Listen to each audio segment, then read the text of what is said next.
Seja bem-vindo ao Mentes que Brilham. Hoje conhecemos um projeto que usa a intervenção familiar para melhorar a vida de doentes com insuficiência renal e em tratamento de hemodiálise. É minha convidada, Daniela Figueiredo, investigadora do Sinteses e docente na Universidade de Aveiro, a quem agradeço a disponibilidade de vir aqui ao Porto Canal ao Mentes que Brilham. Vamos começar então por conhecer este projeto. Antes de mais, frisar que são doentes com insuficiência renal crónica terminal.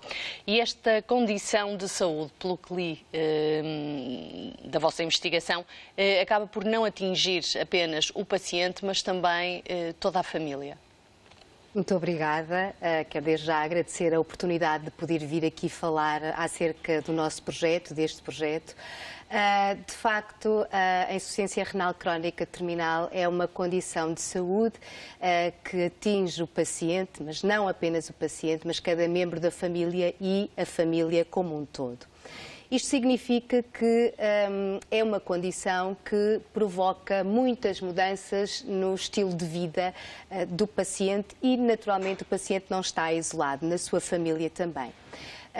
Não sei se toda a gente tem noção disto, mas, de facto, quando uma pessoa entra em falência renal e entra na fase terminal, tem três oportunidades. Basicamente, ou faz uma terapia renal de substituição, que em Portugal, aquela que é mais usual é a hemodiálise, e portanto isto significa que a pessoa tem que estar ligada a um rim artificial externo para poder filtrar o seu sangue, as toxinas e eliminar o excesso de líquidos. Isto implica sessões de hemodiálise 3 a 4 vezes por semana durante cerca de 4 horas. Portanto, isto implica profundas mudanças e profundos desafios, quer ao paciente, quer à família. Mas não é só isto. Implica todo um regime alimentar que tem que ser alterado, implica também restrição em ingestão de líquidos, implica também a adesão à toma da medicação e também alguma prática de exercício físico. Nós sabemos que há alguns determinantes que têm sido evidenciados e que podem ajudar a melhorar a adesão destes pacientes a uma melhor hemodiálise, nomeadamente a literacia em relação à sua condição, nomeadamente o sentido da autoeficácia, mas sabemos também que o suporte familiar é efetivamente um fator preditor de uma melhor adesão a todos estes comportamentos que eu acabei de referir. E aquilo que nós verificamos é que pessoas doentes que de facto reportam mais suporte familiar, que têm menos conflitos familiares, que sentem que conseguem comunicar melhor no seio da sua família, são doentes que têm níveis de adesão mais satisfatórios. Obviamente que, como esta condição implica várias alterações na vida do doente, também as implica na vida da família. Claro. E, portanto, toda a rotina familiar tem que ser alterada por forma a acolher, digamos assim, esta nova condição. E isso tem grandes impactos também do ponto de vista psicológico, social, até porque é frequentemente o familiar mais próximo que presta apoio a estes doentes, desde o cuidado do acesso vascular, que é realmente a via pela qual as pessoas têm que fazer os seus tratamentos hemodialíticos, o acompanhamento às consultas, o suporte emocional, o acompanhamento de viagens em férias para saber efetivamente se as pessoas podem sair em segurança e garantir que no local de destino de férias existem as condições necessárias para se fazer uma hemodiálise, enfim, que não seja uma ameaça, uma hemodiálise em segurança e, portanto, são quem está mais próximo. Portanto, a pessoa não sai dos centros clínicos e a doença não fica para lá da porta, entra em casa também. Portanto, estas pessoas realmente têm um papel muito importante, também por vezes sofrem de alguma da sobrecarga associada a este papel que prestam em termos de suporte e no sentido de evitar esta disrupção e como este projeto também visa trabalhar competências, quer de autogestão da doença e dos tratamentos, mas também competências de gestão das emoções associadas ao impacto desta doença, faz todo sentido que a família também também receba e possa, de facto, ser intervencionada neste sentido, por forma a, de alguma forma, a prevenir algum do distresse psicológico que muitas vezes está aqui associado e dar alguma continuidade. Depressões? A depressão, de facto, a depressão nestes doentes estima-se, em termos de valores mundiais, cerca de 20 a 40% de pessoas com depressão clínica, embora se considere que este valor está subvalorizado. Portanto, há um subdiagnóstico aqui.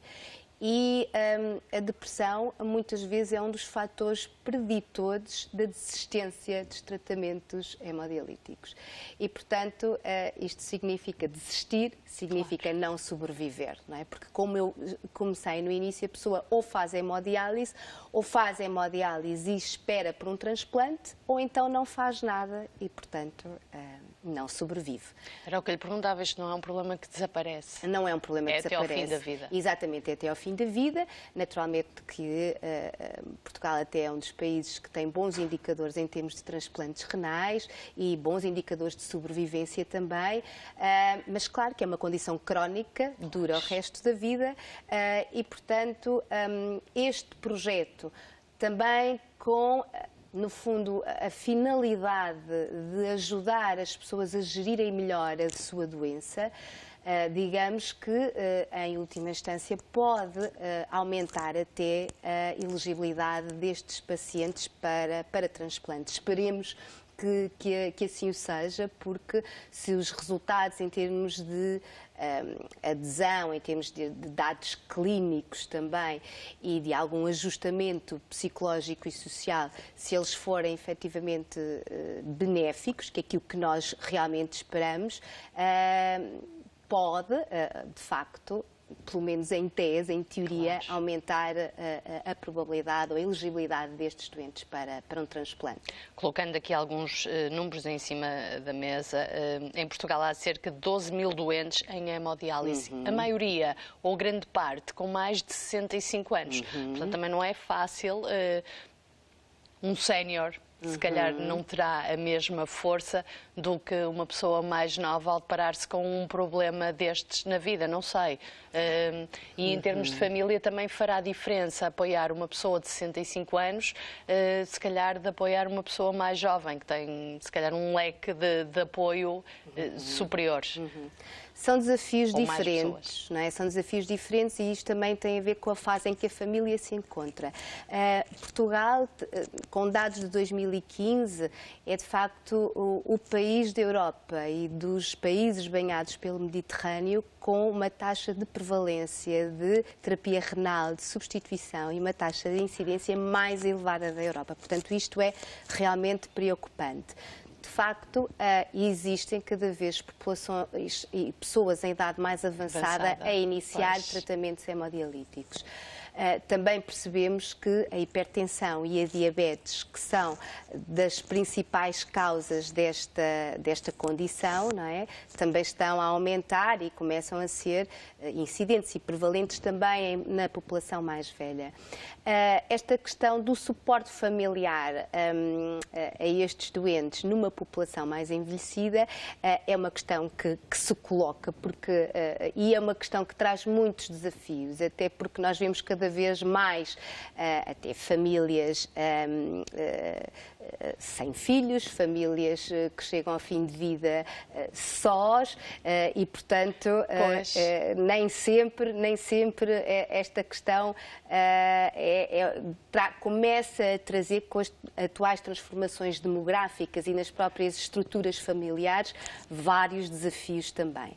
Agora, é evidente que uma família em início de vida, no início da sua estrutura, com 2 assalariados, o desafio de enfrentar uma doença destas e, sobretudo, os tratamentos que ela implica, com certeza que é diferente de pessoas que já poderão estar na reforma. Exatamente, na reforma, mas mesmo as pessoas que estão na reforma têm os seus planos de vida também. Sim, também é verdade. E, portanto, isto por vezes pode ser profundamente disruptivo quando as pessoas têm uma série de planos para a sua reforma e planos muito ativos, inclusivamente, e depois acontece uma condição como esta.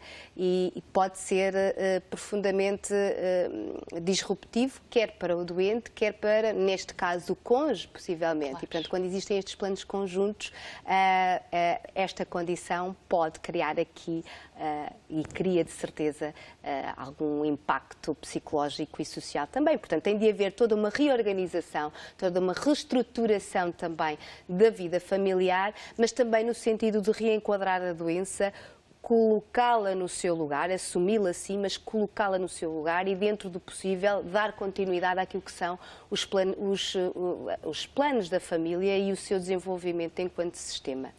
Daniela Figueiredo, foi um gosto tê-la cá. Muito obrigada por nos ter vindo falar tão bem deste projeto. Penso que abordamos todas as questões, pelo menos eu não tive que lhe fazer muitas perguntas, foi-me respondendo e dando a conhecer este projeto. Parabéns pelo vosso trabalho, espero tê-la cá mais vezes. Muito obrigada. Vamos agora seguir para o exterior, vamos falar de um